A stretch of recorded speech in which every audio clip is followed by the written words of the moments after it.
Welcome, Jagdeep, for the interview, and thanks for joining in.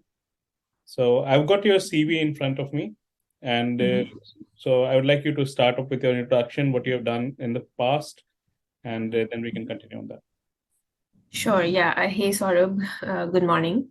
I have a total 8 years of experience in IT. I started as a software engineer trainee in Infosys in 2015. So at that time, I was trained in Java, Python, DBMS, and building a three-tier application. So that transformed into the systems engineer role, where I was a backend developer in Java, and I used to develop applications using TDD, that is test-driven development approach, and also do the automated testing using Selenium and quality testing using SonarQube. Further, I moved to systems engineer role, where I was actually working in the IAM domain, which is identity and access management domain. So here we work with two tools, SailPoint and SiteMinder. So basically, I learned about authentication and authorization here, and how to manage those aspects for all the users for that bank for that client. Further, I moved to technology analyst role, but my DevOps career actually started at senior systems engineer role, where I built a CI/CD pipeline on my own. That was the first CI/CD pipeline in our legacy system. So from there, I implemented the CI/CD pipeline, talked to the SMEs, used my knowledge, and built a prototype for one of the environments of our application, and showcased it to the senior manager. And it actually reduced our deployment time from 2 days to 2 hours, and also reduced the manual errors. So that was really I got an award for that, for being proactive.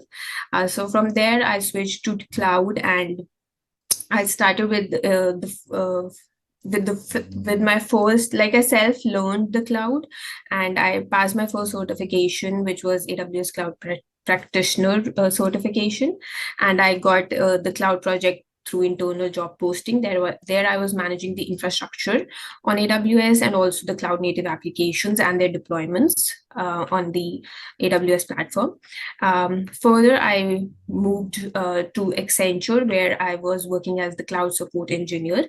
So here we were mainly the infrastructure support team for the bank client, which was RBS, and we worked on like resolving any incidents that arised in the production, in the non-production environments, maintaining responding to the incidents within the SLA. um, and with the infrastructure in AWS, we were also handling the Airflow DAX, because we were handling the data pipelines. Then we were also resolving any issues with the TeamCity CI/CD pipelines, which were deployed on TeamCity. So all the operations and the infrastructure part was being handled by us. And further, in my most recent position, I was working as a cloud DevOps consultant. So here, it is a startup organization. So I was one of the first hires, and I managed the DevOps and the cloud team. So here we were building a product which was like a hiring board. A hiring platform from the scratch. So building that infrastructure from the scratch, and then as the application got bigger, we implemented the infrastructure using Terraform, and then also the application delivery format changed into containers, and we were managing the containers through Kubernetes. So this is basically what through like the this is the journey that I've been through. And now I'm just learning DevOps. I'm also ramping up on DevOps. I'm also ramping up on the other clouds like Azure and GCP. And yeah, that's it, I think. Thank you. Cool, awesome. I think that was a fantastic description of what you have done so far. Uh, Mhm. Now, tell me something about Kubernetes. So you said that you worked on Kubernetes. You're managing a team of 6 people, Uh-huh. the comprehensive infrastructure deployments.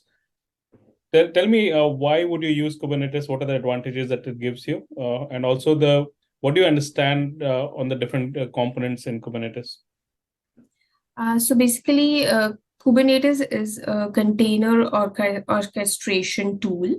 So we moved from the large applications to microservices, and microservices, they can be deployed using containers because because they are very decoupled in nature. So we can have various one particular container for one microservice, and we can deploy them using the containers. So managing all these containers in the application, that is done through Kubernetes. Kubernetes has two major it's a master slave kind of architecture. So in the master, we have various components like the controllers, and then the controllers like the ingress controller, service controllers, then etcd, which is a backup database for handling for tracing all the activities, so keeping that temporary data. We have etcd. Then we have to expose the container service. We have API server. So our service in the Kubernetes, that is exposed through the API server. And we have one more component in master.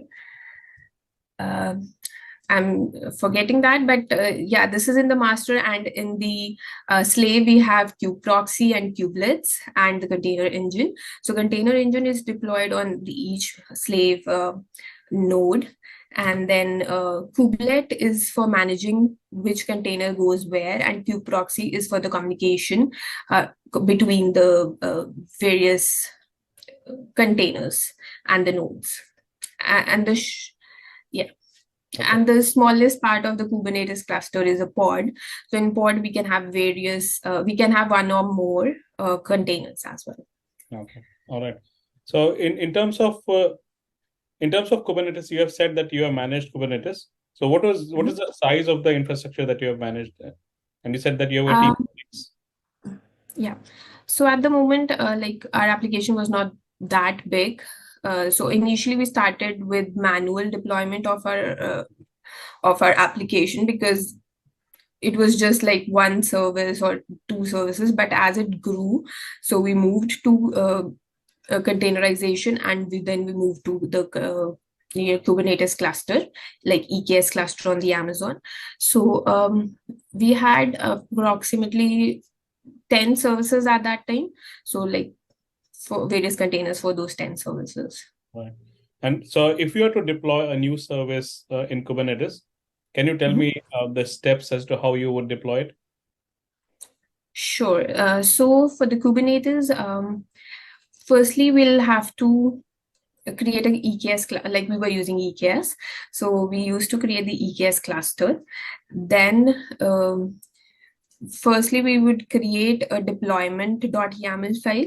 So that will tell us which container to deploy.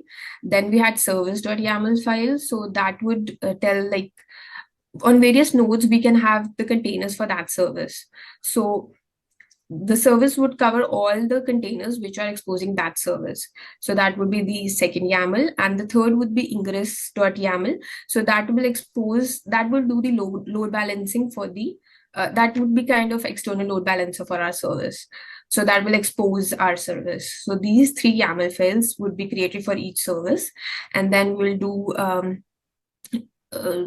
EKS-CTL deploy the deployment.yaml, then ingress, and the ingress.yaml, and then deployment.yaml, service.yaml, and then ingress.yaml, and then we will try to hit the URL that we have for that service.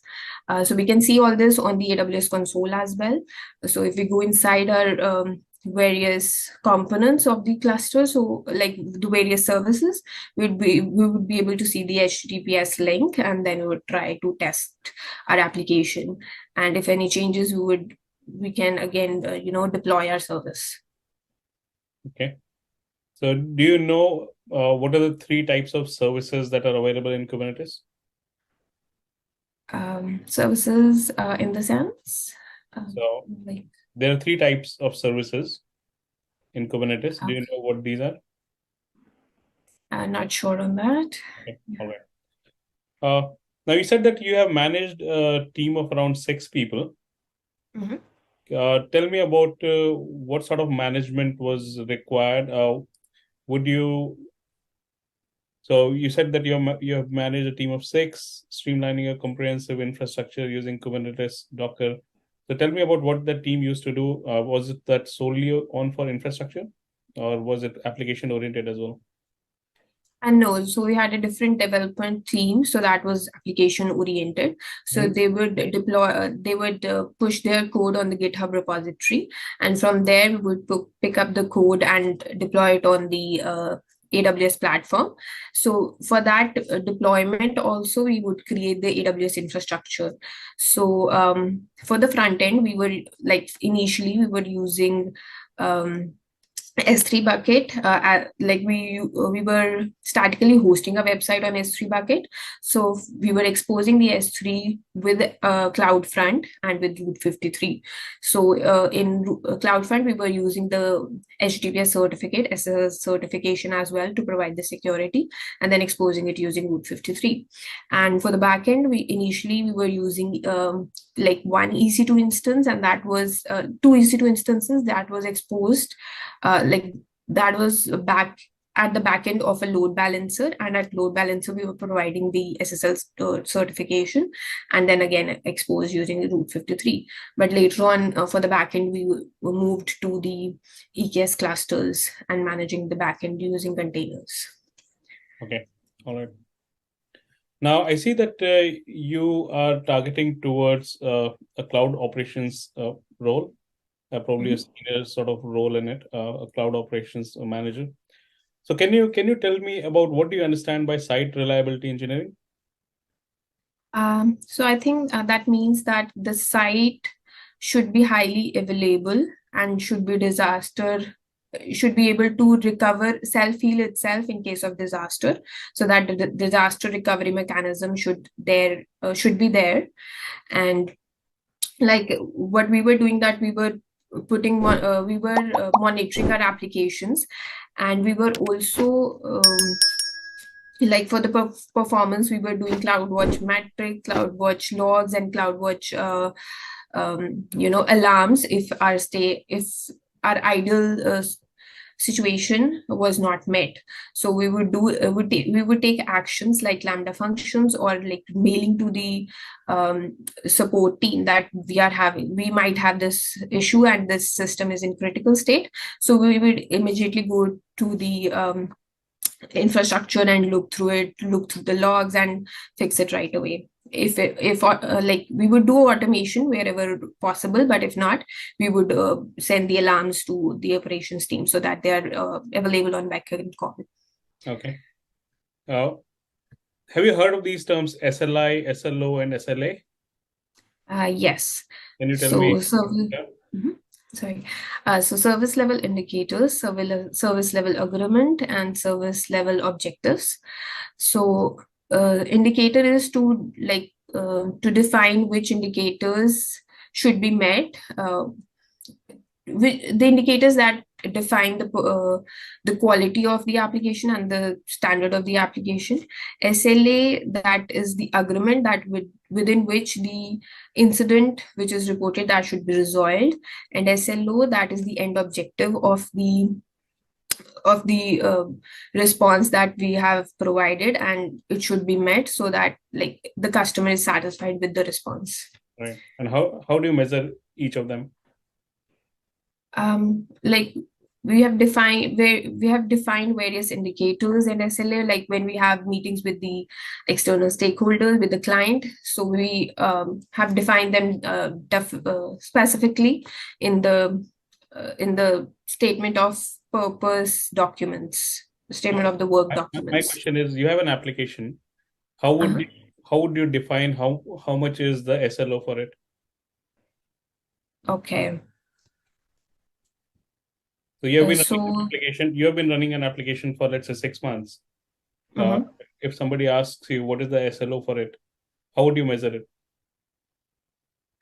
So like we were building a hiring platform. So for that, our SLO, like what we defined was that um, the customer should be able, so it's like All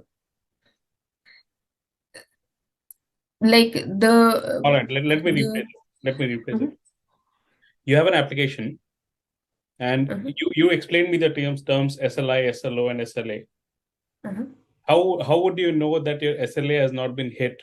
You would know by measuring the service level objective where it currently stands. How would you know Okay. where does it stand that you have not hit Mhm. the SLA?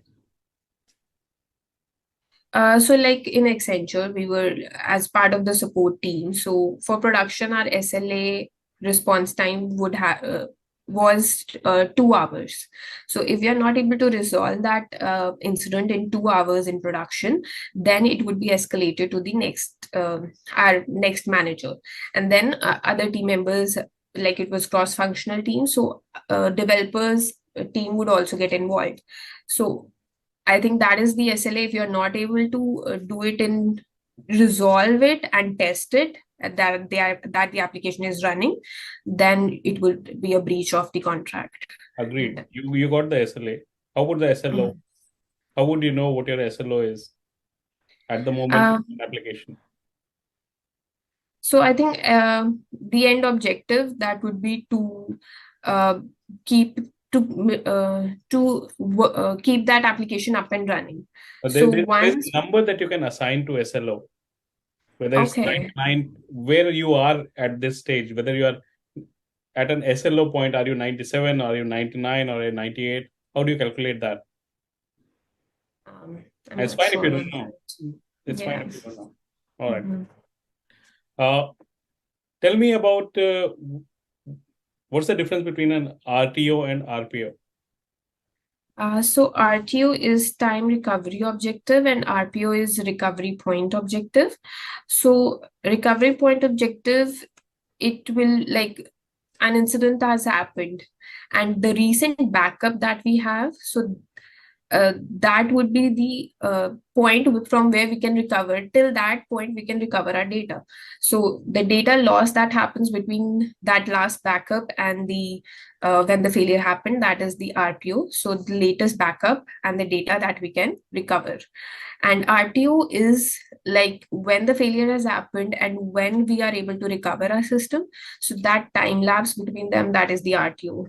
And it should be you can define a term for that, and it should like there is also MTTR, so maximum time to recovery. So after that it would be actually like escalation, and that's the max time you can bear the system to be down, but you have to recover it in within that maximum time. Okay. Now, let's assume you have an application, and Mhm, so it's a standalone web application, and mhm. you are asked to make that application highly available. But also, Okay. you have to keep in mind that the application should be accessible at in multiple geographies Mhm, by multiple different clients. There shouldn't be any latency. It should have a high available database, mhm, and it should be failure resistant when it comes to your business logic part. Also, your application should have a very strict security controls. okay. And and after you explain me the application, tell me about what are the cost effective features that you have kept in mind. Okay. Um, so to make our application highly available, so firstly, we can keep the backups. We can take snapshots of our application. For the database, like AWS RDS, that has a read replica and a standby instance. So whenever there is a failure in the main RDS instance, so always AWS is maintaining that high availability already, and it is like there's a failover to that standby cluster. So that is synchronous replication of your database. So that we can use that feature. For the security feature, our clusters should follow the principle of least privilege. So we should keep our instances, the security group of our instances, of our EC2 instances only receive traffic from the load balancers. We can provide NACLs to limit our access. We can, like, after that, we can also use various other features of AWS, like um, for the security purpose, we can use inspector. So it will keep you guiding on what are the uh, where you have vulnerabilities in your security features. So we can always fix them. We can also use guard duty, and for the for the DDoS attacks, we can use AWS Shield. So there are various services, but yes, they will cost us. So keeping all this in mind, we can also use um, AWS Inspector has 5 features. So it also tells you about cost optimization. So where you can cut the cost. So you can either turn that on, or you can always, before implementing anything, look for the pricing.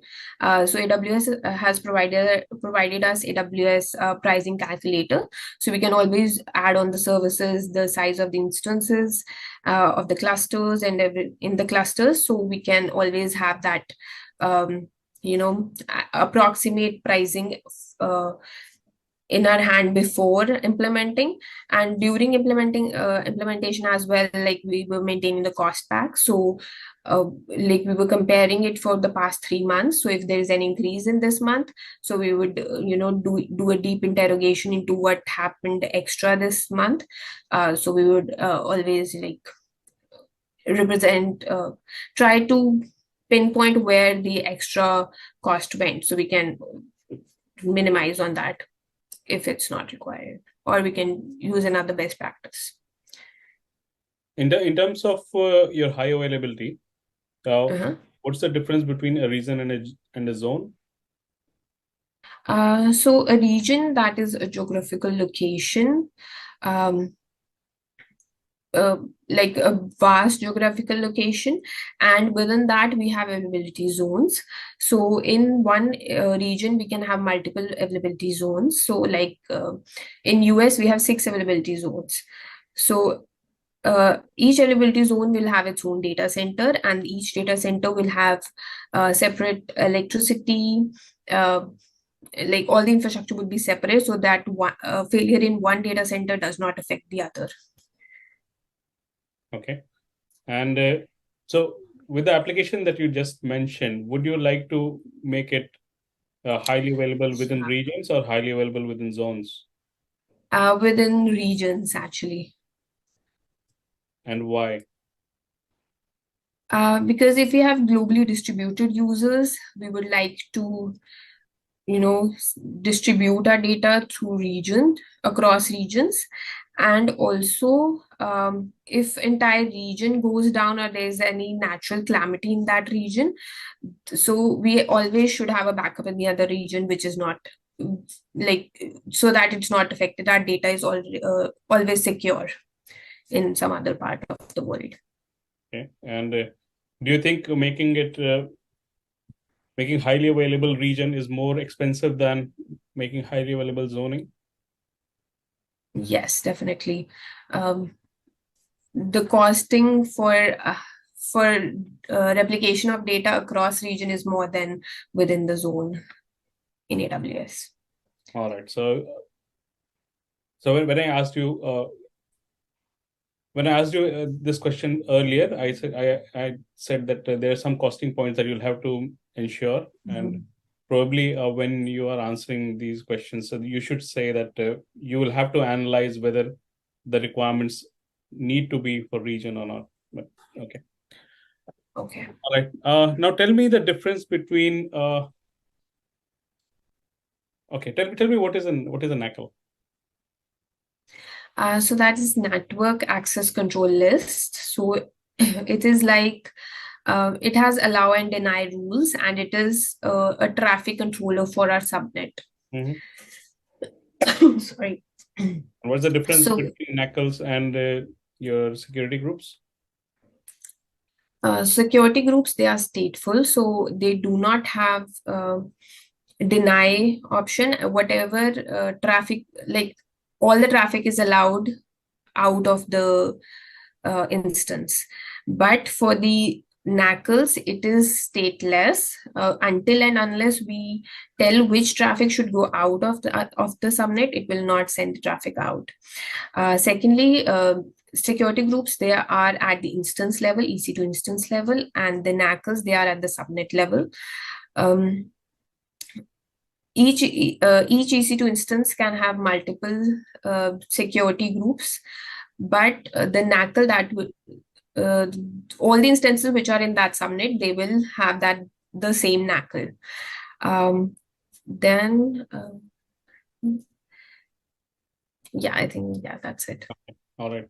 Now, the next set of questions, I'm done with the technical questions, but the next set of questions that I want to understand is what sort of leadership depth that you have, because you intend to go towards a leadership role. Uh, Mhm. Tell me about a time when you handled a crisis. Okay. So while I was in this most recent role in the startup, um, like our product, it had went live, but after a few days, like we were on the support on the call on call support, but after some days the application faced some issue regarding the like the site was getting fiber 2 errors. So what, like it was in production for for a couple of days only, and we had to keep it up and running. So we instantly got together and started debugging why it's happening. So we got to know in the end that actually the it is because the target group does not have right targets, does not have appropriate targets there. So we checked that the load balancer had deemed our EC2 instances unhealthy. So we checked in our application code as well. So the 200 OK that was added in the status health in the health check status code, that 200 OK that would be there, but 302 and 301 was also OK for us. So we added that status code in the health check for the load balancer, and after that our application worked.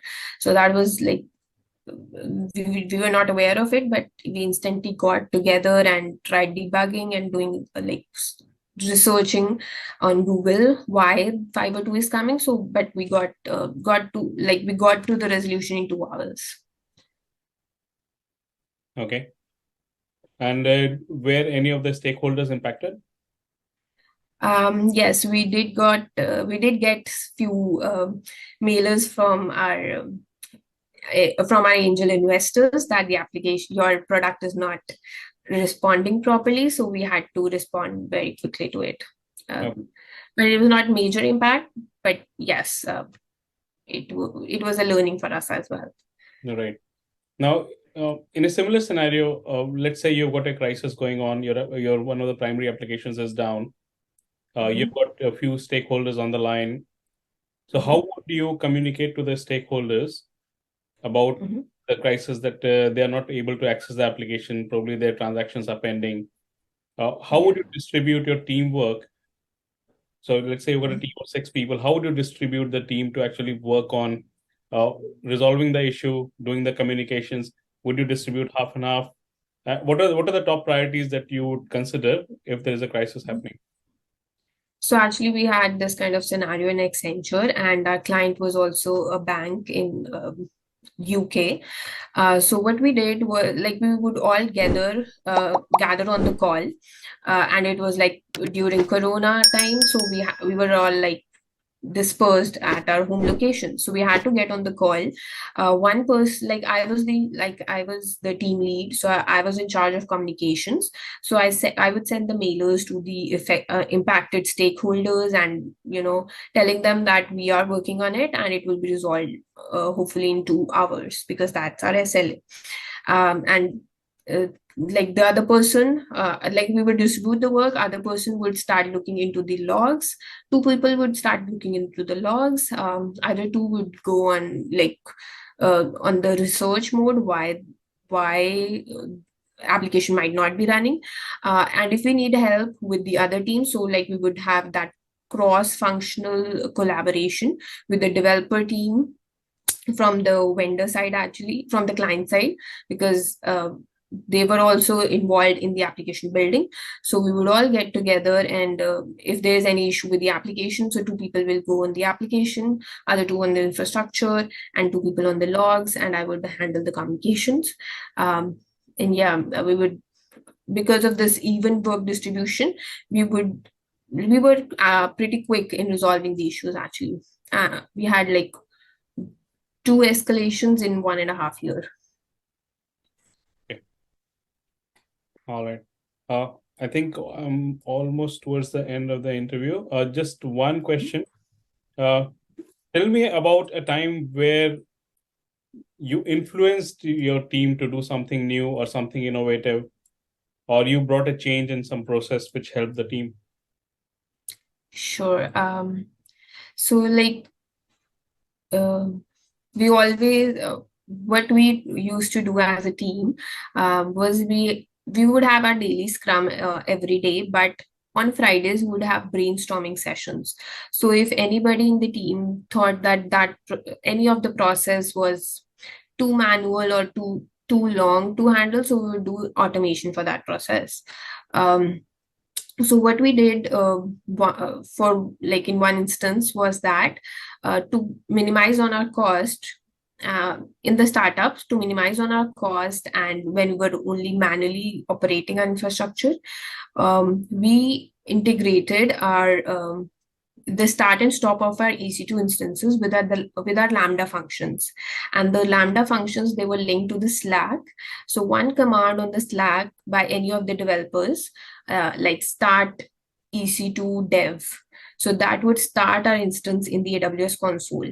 So, and they could also stop it. So when one developer is working on it, he can start and he can stop. So that would reduce our cost. And when the other is working, so start and stop again. So that helped us in reducing our cost in the non-production environment, actually. Production was always up and running, but for non-production, we were able to cut the cost. Sure. Okay. Cool. I think I'm done with the interview, Jagdeep. Thank you for your time today. And I'll pause the recording and then I'll give you the feedback. Sure. Thank you. Thank you.